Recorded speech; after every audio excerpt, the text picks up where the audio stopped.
Hello, everybody. My name is Chris Lewis, and welcome to Rake the Take, a golf betting podcast. And this week, we're going to be talking about the Farmers Insurance Open.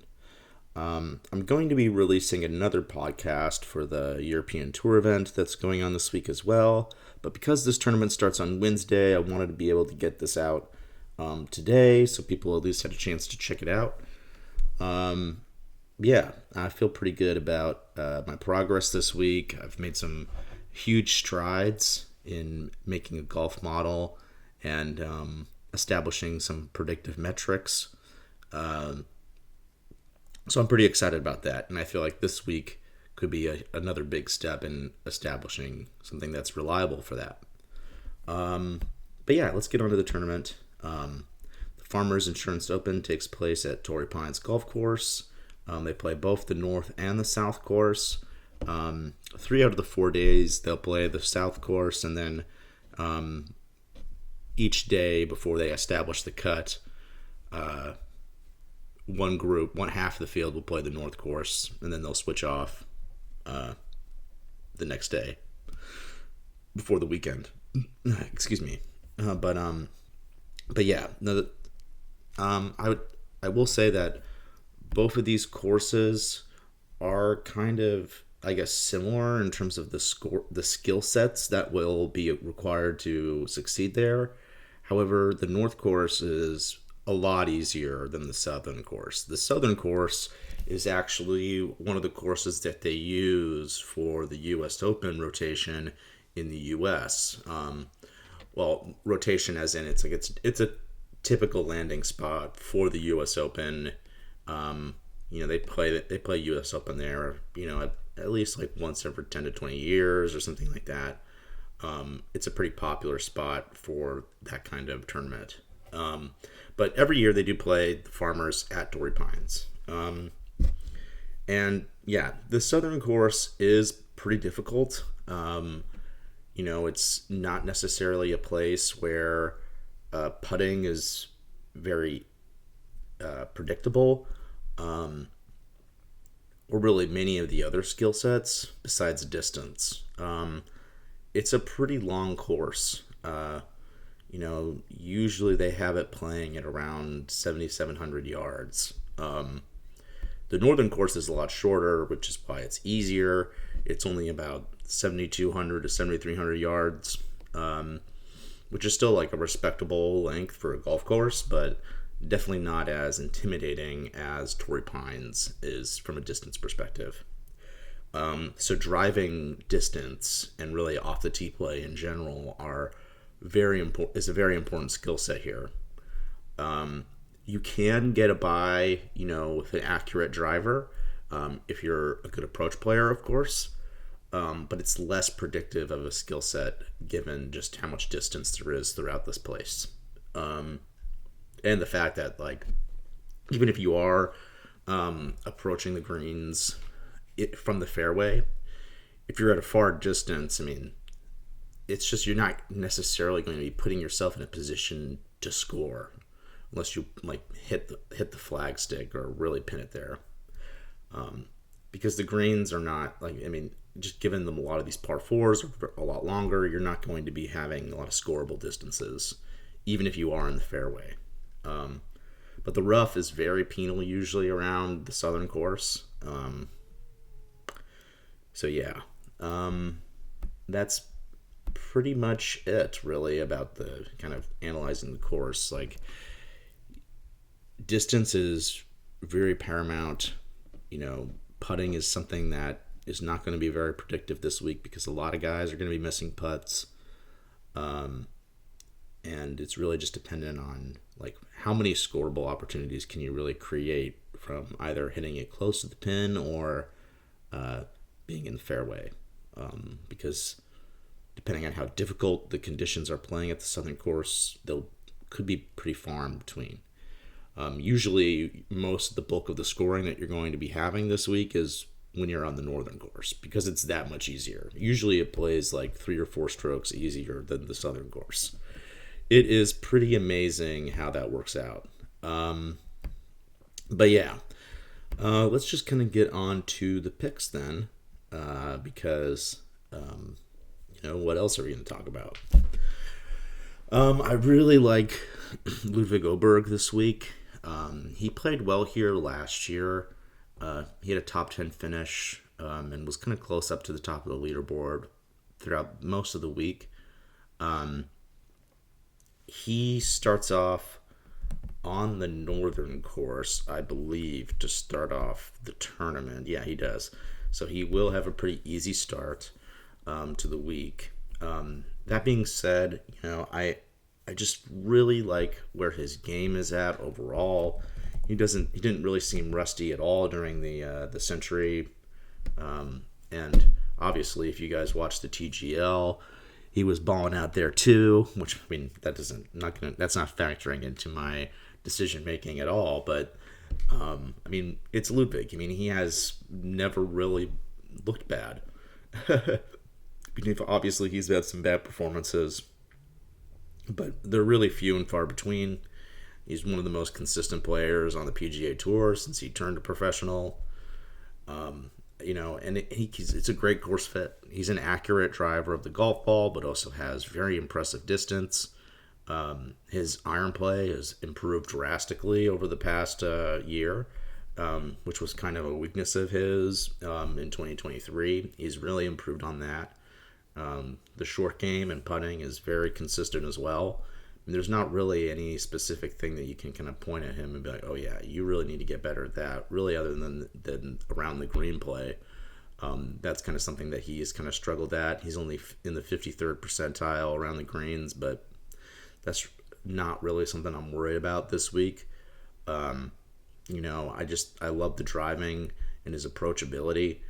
I think that given also that he's probably the best player in this field, it should be a pretty beneficial circumstances for him in terms of the fact that, like, really he doesn't have too much other big time talent to really fight against to really win this tournament, other than like Hideki and those kind of guys like Sungjae.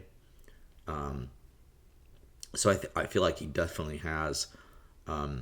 He's definitely like the favorite for this course, I would say, given especially his driving distance. And that's no shade to Hideki. Hideki's playing phenomenally right now. He's arguably, right up there among the top 5 players in the world, given his consistency and his win at the Century. But Hideki's distance probably gives me a bit more preference to Ludwig. He's not as far as a hitter as Ludwig. So I feel like I like Ludwig being the favorite this week, given that. And then, I just think that overall, it just seems like a pretty safe bet. And, the value that you have, like, you're not getting like a ton of value at plus 900 or whatever he's priced at your book. But really what you're paying for is the fact that, like, especially since he's playing the North Course, he is very likely to have a good start. So even if you don't necessarily think that he's the best bet, I mean, that plus 900 is going to be gone by the end of Thursday, unless he just like has a really bad round, which I don't really foresee. The North Course is not very penal. He should have the best of the conditions. So yeah, I mean, why not Ludwig? He seems like a guy. I mean, he actually hasn't won since the RSM in 2023, before we all thought he was going to win Rookie of the Year, which is kind of surprising to me. So yeah, I mean, I feel like this is a good spot for Ludwig to get his next win, his second win on the PGA Tour. Why not? I mean, like I said, his statistical profile fits the course beautifully. And in addition to that, I really like Austin Eckroat this week. Eckroat, he's been in really solid form. He's actually won twice recently. He had that great win at the Cognizant Classic in March last year. And then after that, he kind of tailed off a little bit. Some consistent performances in certain spots. And then he won the Worldwide Technology Championship in November. like Eckroat is just a very good player. Like he's a guy I was not really sure about for a while, until he's just become like a very consistent ball striker, and that's a part of his game. Like for a while, I just wasn't really sure what his main skill set was. It's like he just kind of was a little bit good at everything for a while. The short game has kind of fallen off a bit recently, but like I said, I'm not too concerned about that. What I do really like about him is that the fact that he's just a very solid driver of the golf ball. He has respectable distance and is very accurate off the tee. His approach play is very good. He's just a solid ball striker all around. He's a good putter also, like not like one of the best on the PGA Tour, but very solid and respectable. His course history around here is not like anything amazing, but I don't really care about that because like he's become a much better player since then. That's why I feel like course history can also kind of be a bit of a misleading statistic when you're analyzing golfers for an event. Because, like these guys get better. And when you're looking at a guy like Eckroat, like he's still 26 years old. Like the first couple years he probably was playing this event. He was getting his, his feet wet on the PGA Tour. It's not really something I'm going to, hold him to the fire to. I mean, this is the best that we've seen him throughout his career. And he's playing pretty well. I mean, he did miss the cut at the Sony, but like before that, top 20 at the Century, top 20 at the RSM, and then coming off a win at the Worldwide Technology Championship. So obviously that was a weaker field than this.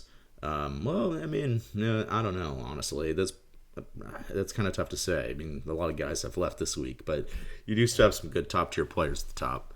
But yeah, no, Eckroat, I mean, he's very solid. Like, I just really like his game, and I like the fact that he's going to be playing out of the fairway the majority of the time this week. He still has some solid distance. Like, a good ball striker can do well this week around this place, and that's what you're really going to need. So I like Eckroat. He's at plus 7,000 right now to win. I think those are great odds. And then my last guy that I like this week is Nicholas Norgard.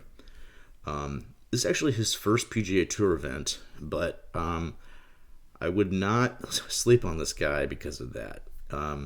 He has an amazing amount of distance. He hits it like 320, 330 consistently. He's a phenomenal, driver of the golf ball. He's also very consistent with his putting, which I like to see. Like I did say that, that's not really something that's super predictive around here because of the difficulty of the greens. But I still like that the fact that he's a good putter. The iron play and the around the green game, like the wedge play overall can be a little hit or miss, but I mean, he's going to gain so much from a distance perspective anyway. I don't really think it's that big of a deal. So I'm not really worried about that. Especially because I feel like a lot of guys are, especially if they're playing the Southern course, could be missing greens anyway. So wedge play is not really something I'm not really going to overthink right now. But he kind of does fit the profile player that does do well here historically, somebody who can really drive it and putt it. So I like that about him. Like he's kind of like a lot of the difficulties of this course will kind of be easier for him given his skill sets. Obviously the wedge play, we hope that gets better. It can be a little spotty, but when it is going on, I mean, he does play pretty well. And even last week at the Hero Dubai Desert Classic, he finished in the top 5. So he's in great form. He's coming into his first PGA Tour start playing really well. And he won at the Fred British Masters in the beginning of September. So yeah, I mean, he's just been a very solid player this year or last year on the DP World Tour. He's really kind of coming into his own. Even though he's only 32 years old, I should say, not only, but he's 32 years old, so he's a bit of a late bloomer. But I still like that he is kind of rearing into form going into this first start. he seems like a very solid bet for this week. So yeah, no, I really feel like that those three guys are solid picks for this week, and the model that I've built is kind of pointing those guys out as huge values. Even Aberg, at as low as his price is. But yeah, no, I feel excited about this week, and thank you so much for listening, and I'll see you later.